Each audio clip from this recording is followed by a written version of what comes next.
Welcome to the Notes on Ratios and Proportions. So, what is a ratio? Okay, a ratio is a comparison of two numbers and it's by division. Super important. So, we're going to compare two numbers by division. So, the ratio of 1 to 2 can be written three ways. Okay, 1 to 2, just literally with the word, or it can be written with as a fraction, and this is the one that we're going to see the most. Again, by division, that's usually how we write division. And then or you can write it as 1 with the colon 2. All right, all mean the same thing, 1 to 2. Again, as a fraction, because a fraction is really just a ratio. It compares the parts to the whole. All right, that's usually how a fraction works. That's the one we're going to use the most. Okay, so given the rectangle let's get right to the example. All right, find the ratio of the width to its length. Okay, so what are the two things we're comparing? We're comparing width to length. So when I set up my ratio, I'm going to say width to length. Again, the first number always goes on top, just like over here. We had 1 to 2. Well, 1 goes on top, and then the second number, 2, goes on the bottom. So now we've got width to length. So what is the width? The width is 5 feet. All right, the length is 7 feet. That's my final answer. It's that easy. Just set it up, 5 over 7. Now, you do want to reduce that if you can. All right, so if you can reduce, all right, but in this case, we can't, but reduce if you can. So now find the ratio of its length to its perimeter. Well, we know that it's going to be, so now we know it's going to be length to perimeter. Well, we know the length is, from over here, we know the length is 7. Now, how are we going to find perimeter? Well, remember, if this side's 7, this is 7. If that side's 5, that means this side is going to be 5. So to find perimeter, it's just adding up all the sides. So perimeter equals, and I'll do that right here, perimeter equals 7 plus 7 plus 5 plus 5. So that's 14 plus 10. So that's going to be 24. So it's 7 over 24. Once again, that doesn't reduce. So that is your final answer. So that's how you're going to set up ratios. Just comparing the two numbers. Extended ratio, what is that? Well, that compares 3 or more numbers. 3 or more. And I'll just put the symbol for numbers. Okay, you'll see these quite a bit. All right, here's an example. It says the lengths of the sides of a triangle are in the extended ratio of 3 to 5 to 6.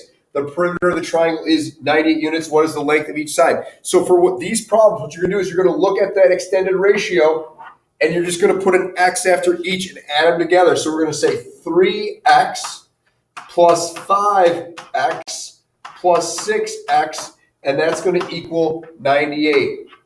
That's how you're going to set these up, and then you're going to solve for x. So I'm going to combine by like terms. 3 plus 5 plus 6 is 14x equals 98. And then we're just going to divide by 14, so x equals 7. Now, to find the measure of each side, I'm just going to plug that 7 in here, here, and here. So each side, 3 times 7, this side would be 21. This side length right here would be 5 times 7, which is 35.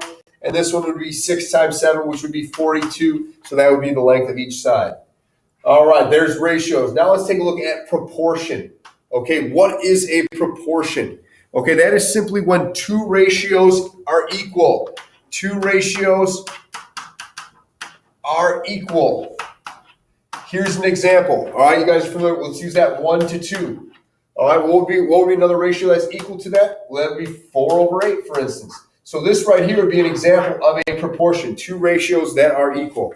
Now, solving a proportion, the most important thing that we'll probably cover today, and this never changes. It's really simple, but you got to remember this phrase.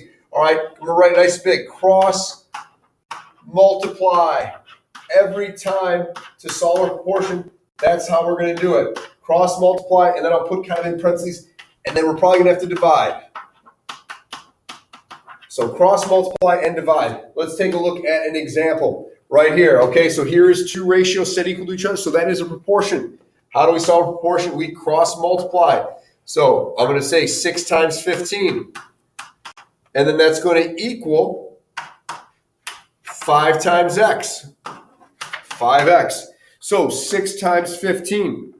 All right, so what is that going to be? 15 times 2 is 30, then times that by 3. So that's going to be 90 equals 5x. All right, divide each side by 5.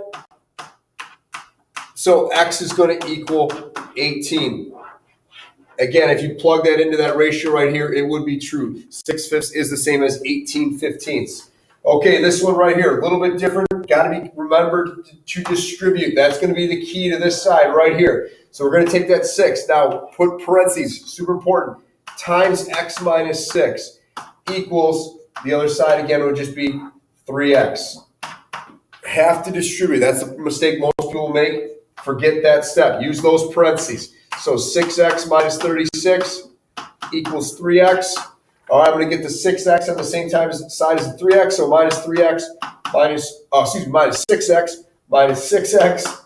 So negative 36 equals minus 3x. 3 minus 6 is negative 3. And then I'm going to divide each side by negative 3. So negative 36 divided by negative 3, that's negative divided by negative positive. So it's going to be 12 equals x. And that is how you solve proportions. So there you have ratios and proportions.